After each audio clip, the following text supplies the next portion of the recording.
எல்லாருக்கும் வணக்கங்க. இன்றைக்கி நாங்கள் வந்துட்டு மரவள்ளி கிழங்குல நாங்கள் டிஃபன் செய்ய போகிறோம். இது நாங்கள் எப்படி செய்யறதுன்ட்டு நீங்கள் பாருங்கள். இப்போ வந்துட்டு இந்த மரவள்ளி கிழங்குது தோலெல்லாம் எடுத்துட்டேன். இப்போ நம்ம வேகிற அளவுக்கு தண்ணி வச்சு இது நான் லைட்டாக உப்பு போட்டு வேக வச்சு எடுத்துக்கலாம். இப்போ நான் இது குக்கரில் போட போகிறேன். அது லைட்டாக உப்பு போட்டு வேக வச்சு நான் எடுத்துக்கலாம்.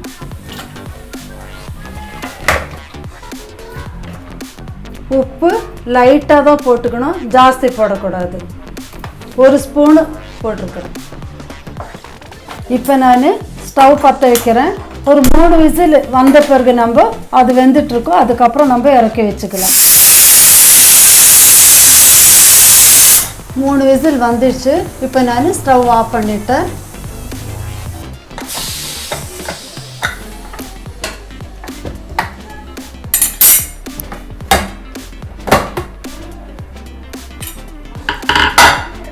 நல்லா வெந்துடுச்சு. இப்போ மரவள்ளி கிழங்கு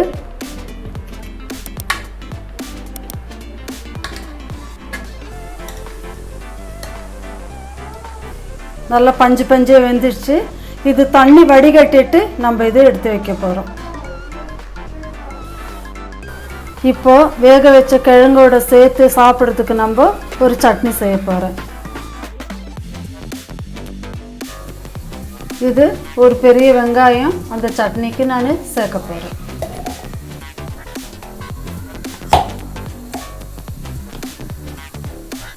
காரத்துக்கு தகுந்த பச்சை மிளகாய், ஒரு சின்ன துண்டு ஒரு பிஞ்சு இஞ்சி சேர்க்க போகிறேன்.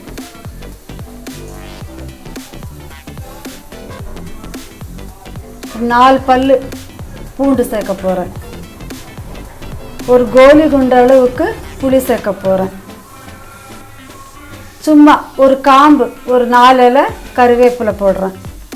அதே மாதிரி மல்லி இலையும் கொஞ்சம் சின்னசாக ஒரு துண்டு போட போகிறேன்.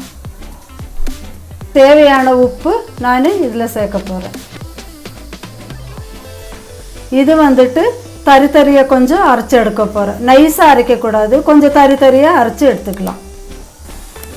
இப்போ சட்னி ரெடி ஆயிடுச்சு. இந்த மாதிரி தொக்கு தொக்கா கொஞ்சம் அரைச்சி வச்சுக்கணும்.